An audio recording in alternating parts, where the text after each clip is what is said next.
The scene opens up on Yancy Street where we see the Fantastic Four members out just standing on the street side where they seem to have accepted a challenge from the gang. And then begins a series of unconventional attacks, which are smart and effective. And then we see a giant King Kong, and the thing tries to attack him with his iconic fashion, but again, gets bashed up. Reed tries to grab him, but then another monkey tries to attack him with a magnetic beam. Johnny saves him, but then he is again wrapped by asbestos sheet. This guy can't hold him longer, and then Sue just covers him up in a shield. And then we see the main guy. Yep, the Red Ghost. He's back from the moon, and he threatens to kill Johnny unless they surrender and go with him to the moon again. So this spaceship comes. They all have front row seats to a meteor shower. How nice. Then this guy grabs Sue and asks to force shield the ship. And then again, Reed slips in and asks them to combine the powers with the magnetic powers of the monkey. This way they can deflect and dodge the meteors. This guy's impressed. Just as they reach the moon's orbit, they trap, but then again the Red Ghost goes transparent and saves the monkeys. The Red Ghost then proceeds with his revenge plan, detaches the compartment of the Fantastic Four and crushes them. He's finally happy that they are dead once and for all.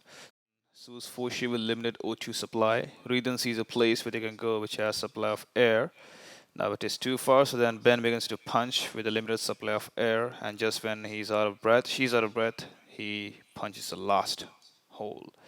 Now this hole is found by Johnny, who is very sensitive to any quantity of air. And here they are, the lab of the Watcher. So he then tells them about the special elements from different planets and be careful around them. He says them about his non-interference policy and good luck to them in their quest against the Doctor, the Red Ghost.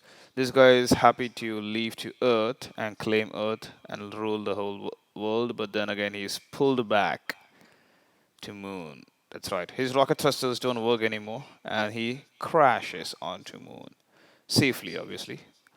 So they get off. He tries to attack Johnny when he spots him. To no avail, Johnny tries to close the distance to get closer to the Doctor and attack him, but then again he's neutralized with his rocket thrust. Sue saves him, and the other monkey attacks him with a magnetic beam, but the beam turns off, and this guy fleds to safety. He reaches the lab of the Watcher, sneaks up on Reed, and asks him how he managed to pull him down. Sue shields him without to his knowledge, and just when he's about to fire, he gets neutralized. Tries to escape, falls under the gate of a transporter gateway, which is used by the Watcher to travel between various galaxies. The monkeys take off in their own rockets with their own fun party. And these guys are literally marooned here. But the Watcher then tells them that they can use their knowledge and use one of his devices to reach Earth. But again, it has its own risks. And he doesn't help. No interference policy. So Reed then jumbles up some numbers. He is smart, he knows what he's doing, but again, he's not sure. But again, these guys take chances. Ben is skeptical at first, but then they all agree and very happily they reach planet Earth. That's right, back to the same spot, Yancy Street. So Reed is really the smartest being. Then we see the unconventional attacks, cabbage throws, food edible throws, and happy ending. A question here.